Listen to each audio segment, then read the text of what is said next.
बिस्मिल्लाहिर्रहमानिर्रहीम। अस्सलाम वालेकुम मैं यूट्यूब फैमिली, कैसे हैं आप सब? आई होप आप लोग सब खैरियत से होंगे।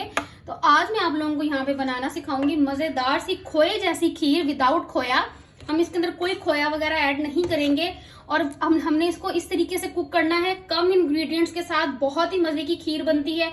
अगर आपके घर में कोई गेस्ट आ रहे हैं तो आप सुबह सुबह के टाइम इसको पकने के लिए रख दें तो ये इतनी मजेदार कुक होती है। देखिए इसका कलर कितना प्यारा, खुद ब खुद ही पिंकिश और कैरामलाइज कलर इसके ऊपर आया है। यहाँ पे देखिए जी, मैंने 3 लीटर जो दूध है वो ओरिजिनल भैंस का जो दूध होता है, जो गाढ़े वाला होता है, वो मैंने डाल लिया इस तरह की कढ़ाई के अंदर। और इसको अब हम आंच करेंगे ऑन, और इसको हम जब तक इसके अंदर बॉयल नहीं आ जाता तब तक हम इसको कुक करेंगे। इसके अंदर बॉयल आ जाए तो फिर मैं आपको दिखाती हूँ। तो यहाँ पे देखिए जी, हमारी मजेदार सी जो खीर है वो बनके तैयार हो चुकी है। तो यहाँ पे चावलों में से पानी मैंने निकाल दिया। हाथ से आपने इनको अच्छे से जब मैश करेंगे तो ये टूट जाएंगे इस तरीके से। ये देखिए,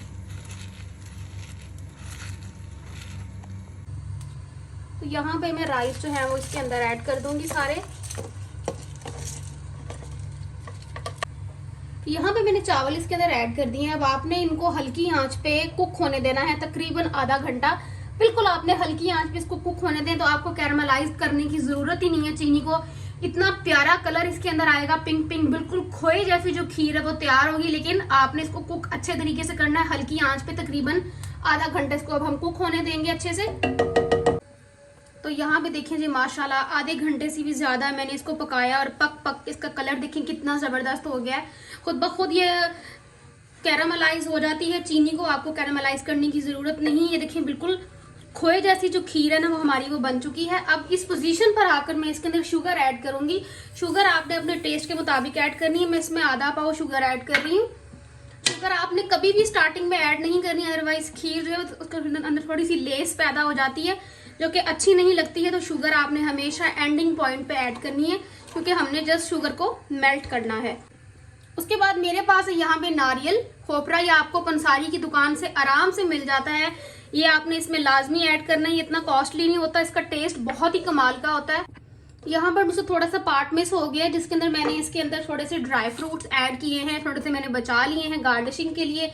किशमिश को मैंने भिगो के रखा था इस तरह से पानी के अंदर, आधा घंटा पहले मैंने इसके अंदर वो ऐड की है। और थोड़ी सी कटी हुई खजूरें ऐड की हैं। वो पार्ट जो है वो मुझसे मिस हो गया, मैं शूट नहीं कर सकी।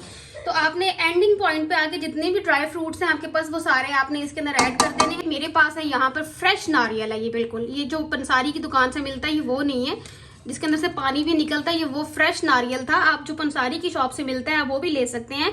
थोड़ा सा मैं इसके अंदर ऐड करूंगी, थोड़ा सा हम बचा लेंगे गार्निशिंग के लिए, मिक्स करेंगे इसको। ये मेरे पास घर में पड़ा हुआ था तो मैंने ऐड कर लिया, क्योंकि ये थोड़ा कॉस्टली होता है। तो आप लोग जो ड्राई नारियल खोपरा होता है ना, गिरी जिसको बोलते हैं, वो भी ले सकते हैं, उसको आप कद्दूकश कर लें।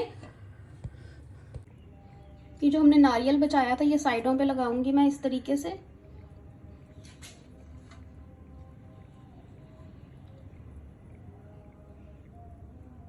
जब आप इसको सर्व करें थोड़ा सा बचा लें, जब आप गेस्ट के आगे सर्व करें तो इस तरीके से नारियल जो है वो साइडों पर लगा लें। ये बहुत ही मजे का, साइडों पे लगाने हैं हमने वो भी थोड़े थोड़े इस तरीके से, मिड में रख देंगे इस तरीके से।